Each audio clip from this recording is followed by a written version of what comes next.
What up, everybody? Welcome to Savala's Craft Barbie. You know what? If y'all don't know who I am and this is your first time on my channel, let me take you back real quick to the beginning. In 2018, I saw a T-Roy Cooks video on some ribs, and I decided to cook them on this small smoker. And we did it every weekend after that, and had some drinks and listened to Chris Stapleton. Eventually, I got a Weber kettle because I wanted to cook a brisket, and guess what? It turned out great that I bought an offset smoker. Then I decided to sell barbecue to the public, and we opened up Double D's Texas Barbecue, Texas made. That did good during the pandemic, so we got a bigger smoker. Eventually, I changed the name to Savala's Tex-Mex Barbecue, wanted to open a food truck with a friend, didn't work out. So we parted ways, got depressed, got a job at Slumberjay, cooked for Slumberjay at their party.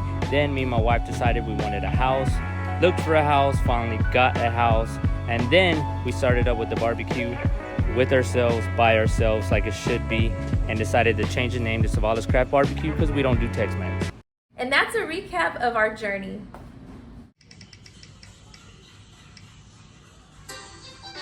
Oh. All right. Got my boy Paul Quiones. Congratulations, bro. You won. I'm glad it's you. Honestly, I'm glad everyone on the list is good people. These are all people I mess with, all people that are good people. So, Paul, I hit you up for the details. Glad you won, man. And thanks, everyone. I might do another raffle with some ribs or something like that. But thank y'all for doing this, and I'll see y'all next time. So it's June 28th. It's a Wednesday. So on Sunday, I had posted that I was going to start selling briskets for July 4th. That's on a Tuesday. And the first day, I got one order, which is good. The second day, no orders. And then the third day, I think I got 3 orders. So that was 4. And then I got another order today, which is Wednesday. And then I did a raffle. And so that's another one. So far it's good. When it comes to barbecue, especially when you're selling from home, holidays is where you need to take advantage of it.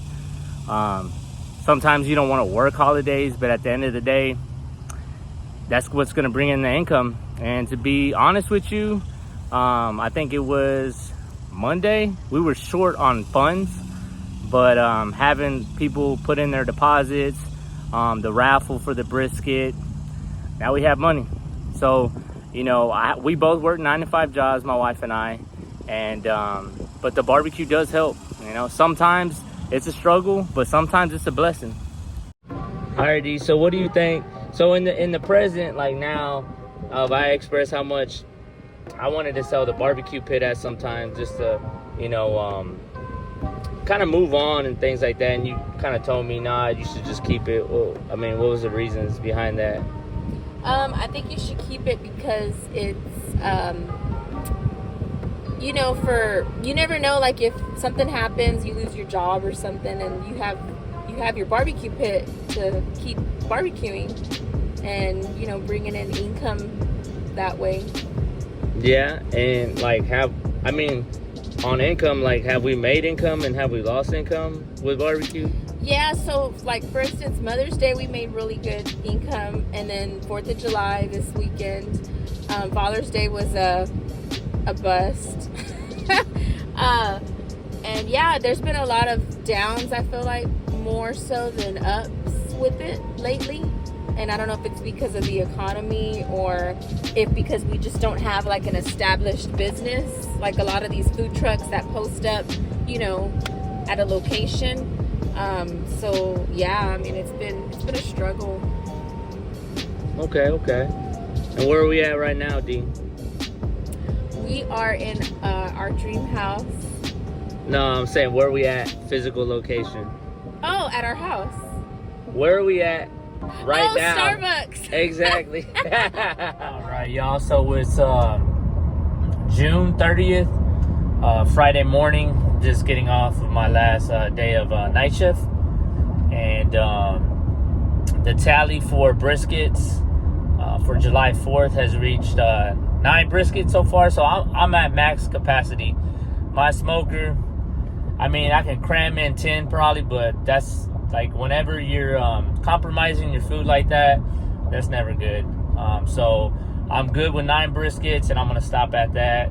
I think I got about I have to go look at the sheet. I wrote down all the orders, but I had 6 brisket orders. People just say, hey, I want a brisket. And then I did 3 raffles. Raffles is a great idea, y'all. I did 20 spots at $10 each. Is $200 minus the brisket you pay for or whatever. And so, you know, you pocket about 150. You know, 3 raffles, that's what, total of 450, something like that.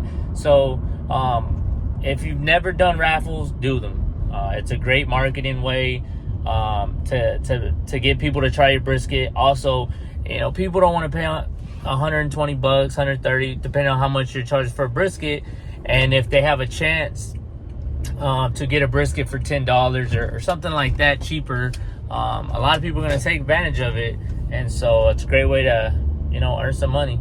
But anyways, so right now I'm on the prowl. I'm going to go look for some briskets and then start stacking them in my fridge because I need to start looking for them.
So it's the night before the cook.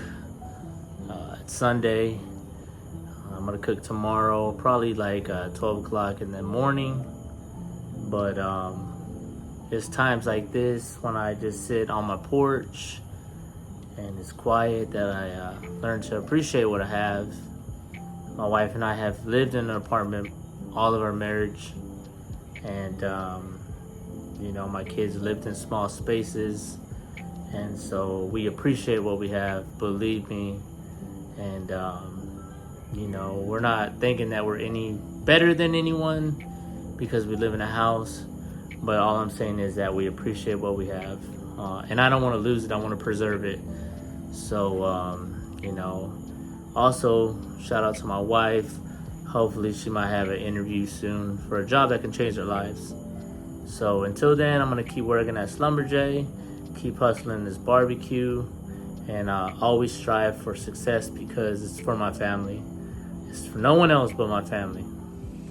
It's cook day, y'all. So I got the briskets in the smoker. They got them all seasoned up, put in there, and got the fire started by 11 this morning. And now it's just managing the fire. I cleaned up the garage, walked the dog, stuff to keep me sane while doing that because sometimes it gets boring. Probably listen to music and have a buddy over later, drink a couple brews. Not too much. I joined the Latin Kings. Man, you'll appreciate these things whenever it's hot outside and you're sweating and you don't want that dripping down your face. But no, so everything's good now. So basically, you know, the customers held up their part of the bargain, which was pay me, and now it's my time to deliver. And you want to make sure that they get a great product from you. You want these customers to come back. That's how you make money, when they come back. Gaining a customer for life is always a great thing. All right, so treat them with respect, treat their food with respect, and they'll come back for more. All right, always great customer service and great food, and people will come back. I promise you that. So people always ask questions like, why do you put these or why do you do that? It's plain and simple. If you're cooking on a big smoker, there's things you're gonna do differently probably from a smaller smoker. So since the fire is over here, and the briskets, at first they were close, but they're starting to shrink, so that's why I'm moving them up more, is you're getting a lot of direct heat. So you want to take care of this part right here that's taking on the heat. So that's why I just put the foil, because I want to make sure that right here doesn't get burned. Put the blocking log just so that heat doesn't directly hit it. It'll go over and flow like that. Same thing with up here. I already rotated all the briskets, so the ones that were up here are down here and everything. But same thing with up here. You want to put them on there because you know they're gonna hit. That's where the hot heat is on top. The heat's it travels up, it goes up, so it's gonna get hit pretty hard. So I want to block that, and then I'll put one on here if I see necessary. But right now everything looks good, and we're just gonna keep rolling.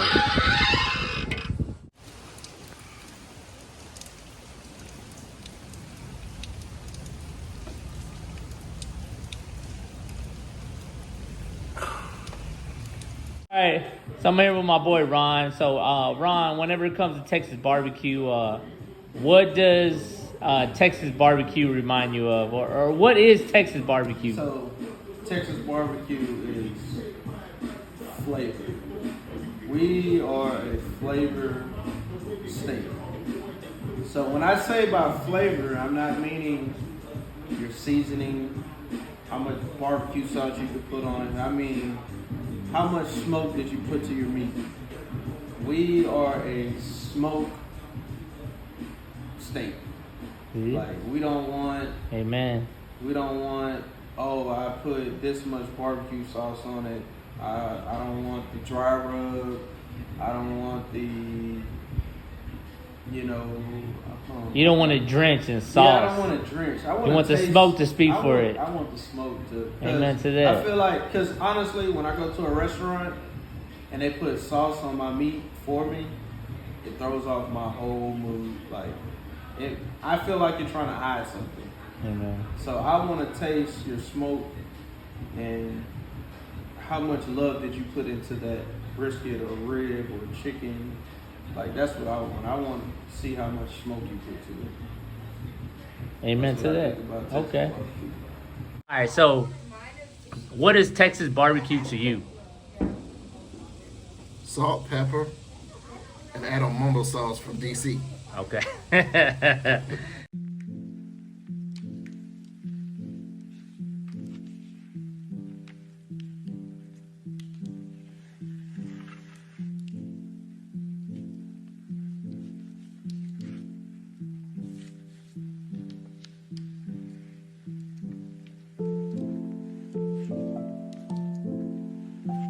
All right, everybody. So all the briskets are out the door.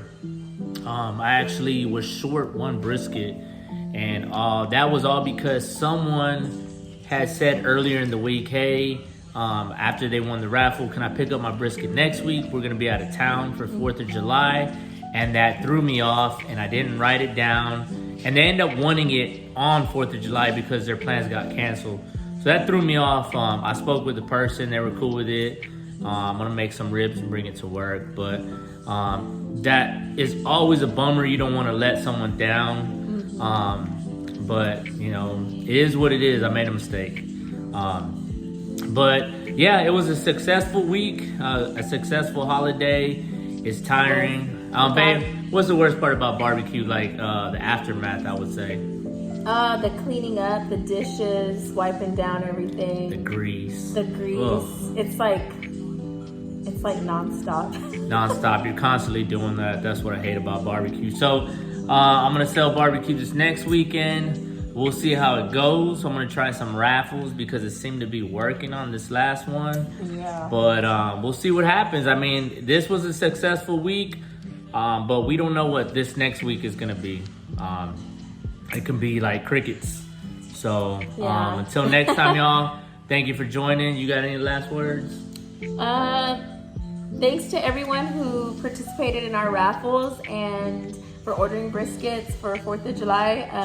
It was a success. Until next time.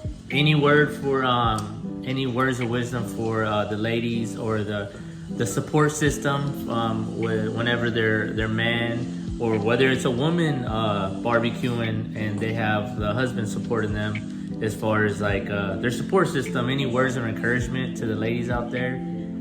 You know what I'm talking about? Just like don't give up on, like, don't get discouraged, I guess, whenever, you know, there's crickets. When it's not going, you know, the way you want it to go, because it's not going to always go the way you want it to go. But you got to push through and stay strong and, you know, keep on promoting. That's the key, I feel like. Yeah. That's something I feel like I kind of lack sometimes because I tend to get discouraged sometimes a lot. We're all human. But, you know, that's just part of it, I guess. We're human. Yeah. You know? So. Until next time, y'all. Later. Bye. You are now watching Savala's Craft Barbecue, motherfucker. Man, you going good though. You go hard at that. Boy Victor. It's 12 in the afternoon. What time is it? Anyway, 5 o'clock somewhere. Alright. Y'all please pray for my friend Ron. He might have had like 2 Bud Lights, that's it, and I think he went into a coma because of that. He's a lightweight. He said he was gonna come over today, and I'm pretty sure the Bud Lights just got to him, and it's dangerous, you know, for yeah. Hey everyone. Hey, do not believe that bullshit my homeboy talking about. I drink real beer. And that's a recap of our journey. No? What are you doing? That sounds bad, right? Sounds great. Should I do it again? No. Why can't I have meat? That's what she Yeah. said.